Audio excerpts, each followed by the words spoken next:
الشیطان الرجیم بسم اللہ الرحمن الرحیم۔ حج کا تذکرہ چل رہا تھا کئی دنوں سے۔ حج کوئی بہت زیادہ لمبی چوڑی عبادت نہیں ہوتی، مختصر عبادت ہے، اعمال مختصر ہیں، بہت زیادہ لمبے چوڑے نہیں ہیں۔ اگر آدمی اس کو سیکھنے کی کوشش کرے تو بڑی آسانی کے ساتھ بڑی تفصیل سے سیکھ سکتا ہے، اور خوش قسمتی یہ ہے کہ ہمیں بڑا لمبا وقت بھی مل جاتا ہے۔ عام طور پر پہلے سے ارادہ ہوتا ہے کہ اس سال انشاءاللہ ہم حج کریں گے، تو جس وقت سے ارادہ ہوتا ہے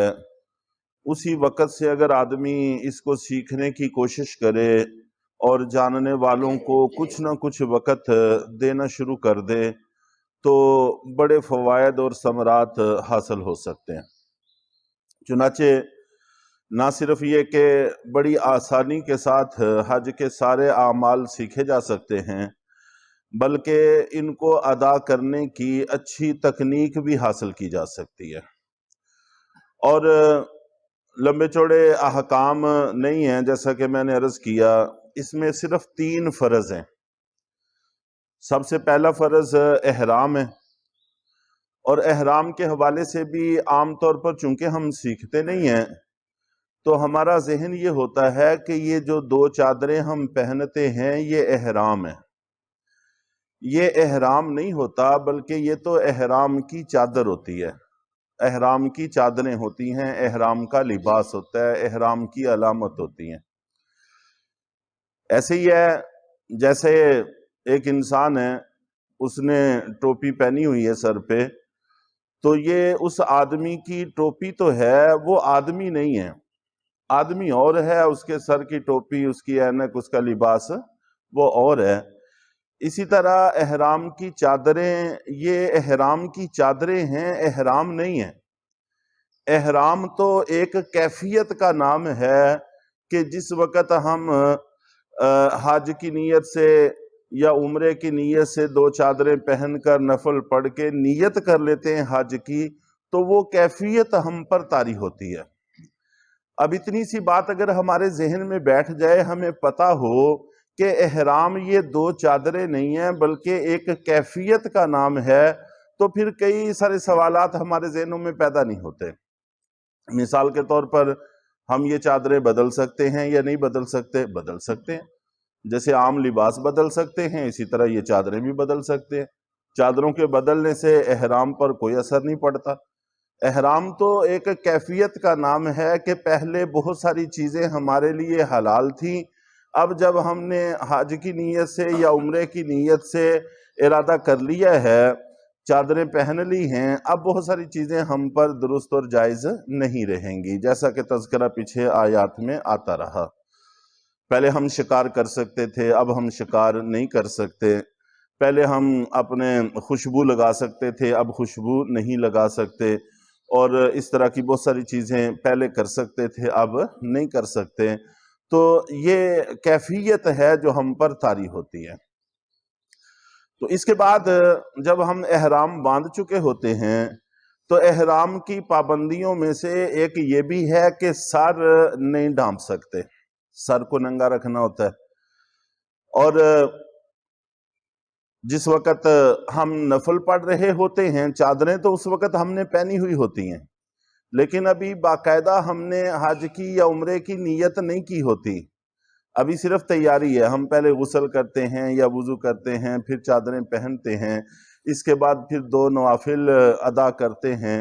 اور پھر نیت کرتے ہیں، اور اس کے بعد پھر ہم تلبیہ پڑھتے ہیں، دعا کرتے ہیں۔ تو جب ہم نفل پڑھ رہے ہوتے ہیں اس وقت چادریں اگرچہ پہنی ہوئی ہیں لیکن ابھی وہ کیفیت طاری نہیں ہوئی، اس لیے نفل پڑھتے ہوئے جیسے عام حالات میں سر ڈھانپنا چاہیے تو اس حالت میں بھی سر ڈھانپنا چاہیے۔ سر ڈھانپ کر اگر کوئی آدمی نفل پڑھ رہا ہوگا تو ہر بندہ اس کو ٹوکے گا کہ تم نے سر ڈھانپ لیا ہے، تم نے سر ڈھانپا ہوا ہے۔ احرام کی حالت میں سر ڈھانپا ہوا ہے، یعنی ناواقفیت اس حد تک ہے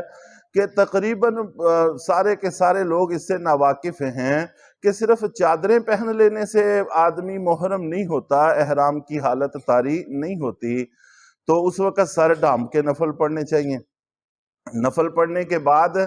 پھر ہم جب نیت کرتے ہیں پھر ساتھ ہی سر سے کپڑا اتارنا ضروری ہے، اس کے بعد پھر ہم سر نہیں ڈھانپ سکتے جب تک کہ احرام نہ کھل جائے۔ تو ہم لوگ جب یہاں سے جاتے ہیں تو عمرے کی نیت سے احرام باندھتے ہیں، اکثر و بیشتر ہمارے علاقوں کے جو لوگ ہیں، بلکہ عام دنیا سے آنے والے لوگ بھی حج تمتع جس کا میں نے پہلے تذکرہ کیا تھا یہ کرتے ہیں، اور اس کا طریقہ کار یہی ہوتا ہے کہ یہاں سے عمرے کی نیت سے ہم احرام باندھتے ہیں اور وہاں پر جا کر ہم عمرہ ادا کرتے ہیں، اور عمرے میں جاتے ہی طواف ہوتا ہے، تو طواف کے بھی احکام ہیں، اور طواف کے اندر شروع کے چکروں میں کندھا ننگا کرنا اور اسی طرح تھوڑا رمل پہلوانوں کی طرح چلنا، بھاگ کر چلنا، یہ بھی اعمال کا حصہ ہے۔ اصل میں جب آپ عمرۃ القضاء کے لیے تشریف لائے تھے تو چونکہ ایک عرصے کے بعد صحابہ کرام کعبہ کے پاس آئے تھے، تو ایک عشق اور کیفیت اور مستی کی کیفیت طاری تھی اور عجز و انکساری غالب تھی، اس لیے بڑے جھک کر صحابہ کرام چل رہے تھے، تو اس سے مشرکین نے سمجھا کہ ان کو مدینے کے بخار نے کمزور کر دیا ہے، یہ کمزور پڑ گئے ہیں۔ تو جب نبی پاک صلی اللہ علیہ وسلم تک یہ بات پہنچی اور اللہ تعالیٰ نے حکم دیا کہ اب تھوڑا سا، ویسے تو اللہ تعالیٰ کو عاجزی ہی پسند ہے، اکڑ پسند نہیں ہے، لیکن کچھ مواقع ایسے ہیں وہاں پر اللہ تعالیٰ کو یہ چیز پسند بھی ہے، اس لیے پہلے چکروں میں پھر حکم دیا کہ اب تم ذرا تھوڑا سا ان کو دکھاؤ کہ ہم اتنے بھی کمزور نہیں پڑے اور ہمارے راستے میں آنے کی جرت بھی نہ کرنا۔ تو پھر جب انہوں نے کندھے ننگے کر کے تھوڑے سے ہلا کے دوڑتے ہوئے چکر لگائے تو ان کو اندازہ ہو گیا کہ نہیں ایسی کوئی بات نہیں ہے، یہ تو بڑے توانا اور بڑے پہلوان اور طاقتور قسم کے لوگ ہیں، ان سے ٹکر لینا درست نہیں ہے۔ تو اسی وقت سے پھر یہ عمل بھی ساتھ لازم ہے، اور اس کا تعلق احرام کے ساتھ ہے۔ احرام پہنا ہوا ہو اور اس طواف کے بعد سعی ہو تو اس میں اس کا حکم ہے۔ تو اس کے بعد پھر ہم جب طواف کرتے ہیں، طواف کے بعد پھر صفا مروہ کی سعی کرتے ہیں، اور اس کے بعد پھر ہم اپنے بالوں کو کٹوا لیتے ہیں، تو ہمارا عمرہ مکمل ہو جاتا ہے، ساری پابندیاں ختم ہو جاتی ہیں۔ تو پھر وہاں ایک نئی بحث چھڑ جاتی ہے کہ عائشہ مسجد سے عمرہ کرنا صحیح ہے یا صحیح نہیں ہے، اور اسی طرح یہ چھوٹا عمرہ ہے وہ بڑا عمرہ ہے، چھوٹے بڑے عمرے کی ایک بحث چل پڑتی ہے حجاج کرام کے درمیان۔ یہ سارے کے سارے معاملات اس وجہ سے پیش آتے ہیں کہ ہم یہاں سے سیکھ کر نہیں جاتے، اور نہ صرف یہ کہ یہاں سے اچھی طرح سے سیکھ کر اور ایک لمبا وقت صرف کر کے ہمیں جانا چاہیے سیکھ کر، بلکہ وہاں جا کر پھر ہم جن سے سیکھ کے گئے ہیں ان سے رابطے کی شکل بھی رکھنی چاہیے، اور آج کل تو رابطہ بہت آسان ہے، واٹس ایپ وغیرہ ہر جگہ چلتا ہے، اور اسی طرح ایمو اور اس طرح کی بہت ساری ذرائع ہیں رابطے کے جس پہ خرچ بھی کچھ نہیں ہوتا۔ تو الحمدللہ ادھر سے جاتی ہیں فیملیاں اور وہ مسائل پوچھتی بھی رہتی ہیں، اور جب جاتے ہیں تو وہاں سے پھر قدم قدم پر ضرورت پیش آتی ہے، تو جس سے ہمارے اعمال درست ہو جاتے ہیں۔ تو اس لیے ایک تو بڑا لمبا وقت ہوتا ہے حج اور عمرے کو سیکھنے کا، لیکن ہماری اس طرف توجہ نہیں ہوتی، اور پھر حج اور عمرے کے ہی اعمال سیکھنا کافی نہیں ہے، بلکہ ہم نے وہاں پر جا کر نماز بھی پڑھنی ہے، ہم نے وہاں پر جا کر کلمہ بھی پڑھنا ہے، ہم نے وہاں پر جا کر تلاوت بھی کرنی ہے، یہ بھی انہی اعمال میں شامل ہو جاتا ہے۔ ان کو بھی باقاعدہ سیکھنے کی کوشش کرنی چاہیے، اور ہمارا شروع سے ہی بلکہ کئی نسلوں سے یہی سلسلہ چلا آ رہا ہے، ہم سب کچھ دیکھا دیکھی کرتے چلے آ رہے ہیں، باقاعدہ طور پر ہم سیکھنے کی ضرورت محسوس نہیں کرتے۔ تو بہرحال اللہ تعالی ہم سب کے حال پر رحم فرمائے، اور ہر عمل شریعت کا سیکھ کر اچھی طرح سے سیکھ کر کرنے کی توفیق عطا فرمائے۔ وآخر دعوانا